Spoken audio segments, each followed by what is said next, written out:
Good morning, student. Today I will discuss a new topic, that is supply of money.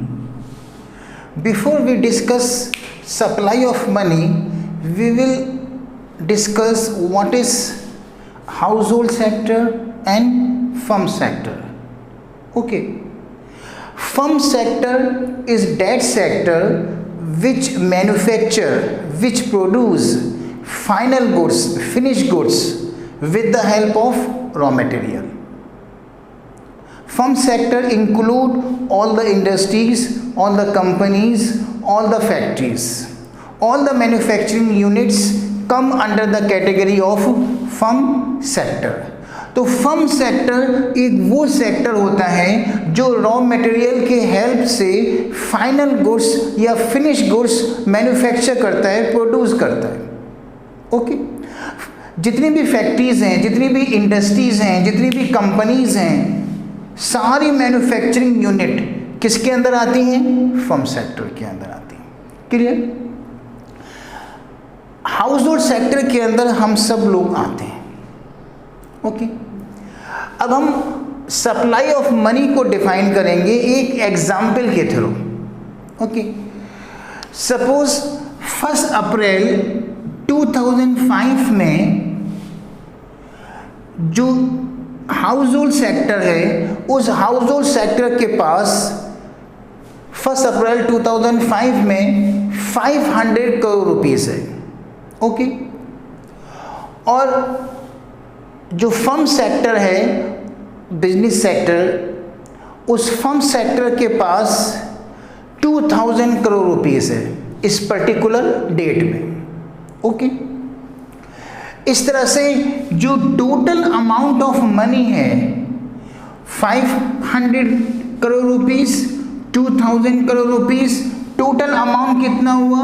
2500 crore rupees. ये total amount of money.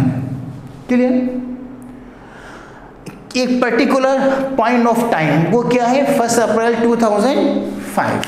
अब देखते हैं money supply किसे कहते हैं. अब इसको मैं डिफाइन करता हूं. Money supply is the total amount of money, total amount of money which is held by house hold sector and firm sector at a point of time in an economy. Okay. तो money supply किसे कहते हैं? एक point of time 1 अप्रैल 2005 में house hold sector के पास कितना amount है, firm sector के पास कितना अमाउंट है, दोनों का जो टोटल होगा 2500. ये जो टोटल अमाउंट ऑफ मनी है, ये टोटल अमाउंट ऑफ मनी क्या कहलाएगी? Money supply.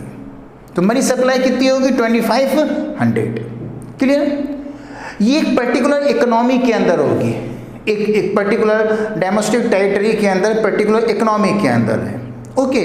तो एक पॉइंट ऑफ टाइम 1 अप्रैल 2005 में हाउस होल्ड सेक्टर के पास कितना अमाउंट है, फर्म सेक्टर के पास कितना अमाउंट है, दोनों का जो सम होगा, टोटल होगा 2500. ये जो 2500 टोटल अमाउंट ऑफ मनी है, ये टोटल अमाउंट ऑफ मनी क्या कहलाएगी? आपकी money supply.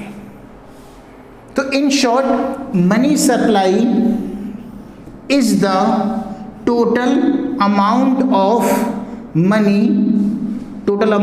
money which is held by household sector and firm sector at a point of time in an economy. Okay. It is known as money supply. Actually, money supply is a stock concept. Money supply is a stock concept. What is stock? Stock is that variable which is calculated at point of time. like opening stock and closing stock. Opening stock is calculated at 1 April और 1 January. Closing stock is calculated at 31 March और 31 December. Okay, stock is date variable which is calculated at a point of time.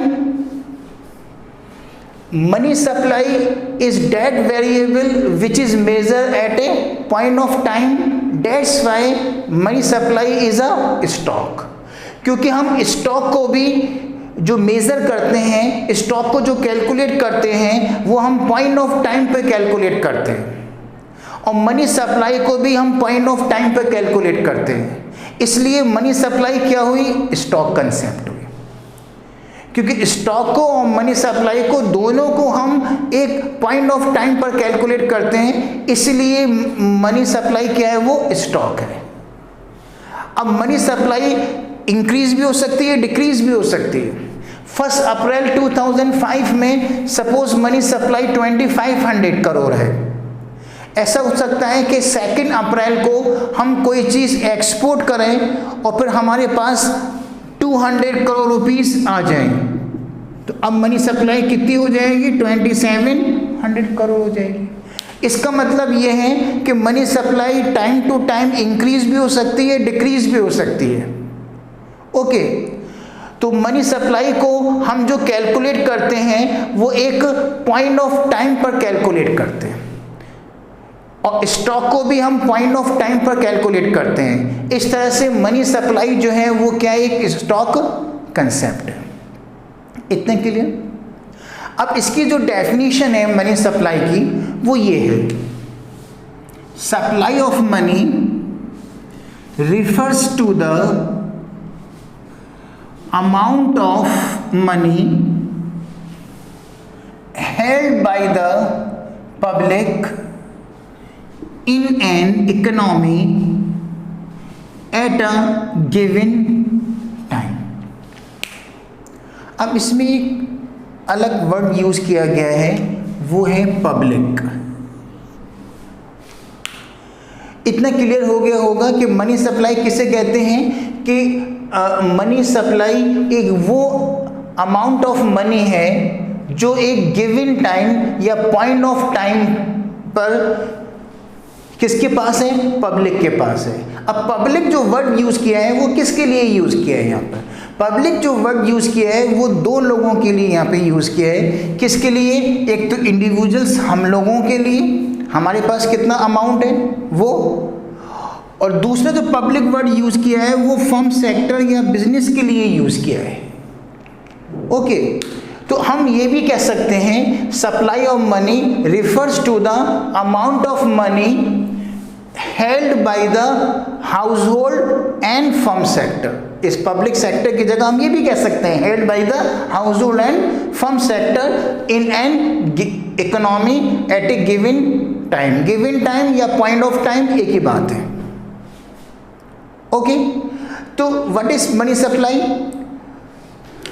Money supply is the total amount of money which is held by the household sector and firm sector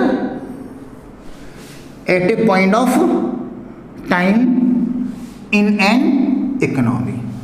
okay, एक economy के अंदर एक accurate point of time 1 अप्रैल 2005 में India के अंदर house hold sector के पास कितना amount है, फर्म सेक्टर के पास कितना अमाउंट है, दोनों का जो टोटल होगा वो टोटल अमाउंट ऑफ मनी क्या कहलाएगा? Money supply. Okay, I think it is clear. एक पॉइंट और है इसके अंदर, money held by the government, central bank, commercial bank is not included in the money supply. इसका मतलब ये हुआ कि सेंट्रल बैंक के पास 1 अप्रैल 2005 में सेंट्रल बैंक के पास जो पैसा है, कमर्शियल बैंक के पास जो पैसा है, गवर्नमेंट के पास जो मनी है, वो मनी सप्लाई के अंदर इंक्लूड नहीं होगी। मनी सप्लाई के अंदर जो इंक्लूड होगी वो सिर्फ कौन सी होगी? हाउस होल्ड सेक्टर के पास कितना अमाउंट ऑफ मनी है, फर्म सेक्टर के पास कितना अमाउंट ऑफ मनी है, दोनों का जो टोटल अमाउंट ऑफ मनी होगा वो टोटल अमाउंट ऑफ मनी क्या होगा? Money supply. लेकिन 1 अप्रैल 2005 में जो गवर्नमेंट के पास अमाउंट ऑफ मनी है, सेंट्रल बैंक के पास जो अमाउंट ऑफ मनी है, कमर्शियल बैंक के पास जो अमाउंट ऑफ मनी है, वो मनी सप्लाई में इंक्लूड नहीं होता। ओके, सिर्फ हाउस होल्ड सेक्टर और फर्म सेक्टर के पास जो टोटल अमाउंट ऑफ मनी है वो total amount of money money supply कहलाती है। ओके, ये एक सिंपल सा कंसेप्ट था supply of money. Next topic है इसी से related, measures of supply of money, how many supply is calculated. Okay, ये मैं नेक्स्ट वीडियो में आपको एक्सप्लेन करूँगा।